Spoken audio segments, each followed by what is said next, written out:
Kentucky's Attorney General says there could be a new online threat to your kids. WDRB's Lawrence Smith explains how Daniel Cameron is joining forces to take on Facebook.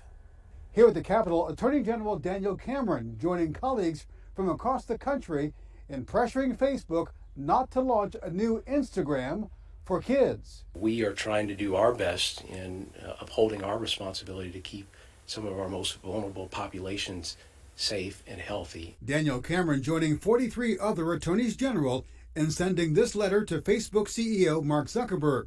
The letter asking Facebook to scrap plans to launch a version of Instagram designed for kids under age 13. This is an area that online predators are savvy enough to access. Cameron says the biggest concerns are cyberbullying and online predators. In 2020, Business Insider reported that there were 20 million sexual child images shared on Facebook and Instagram. The concern's not limited to law enforcement. Facebook should absolutely be ashamed.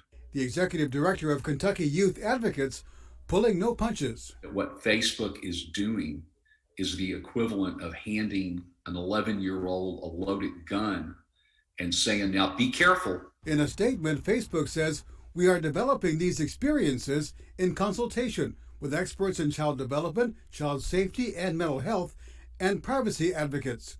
Cameron says Facebook does not have a good track record, pointing to a previous app called Messenger Kids. There was a glitch in the programming that allowed, despite parental controls, a complete stranger, to be able to talk to a child. Cameron says the attorneys general would have a conversation about possible legal action if Instagram for Kids is launched. Cameron's office has placed social media tips for parents online.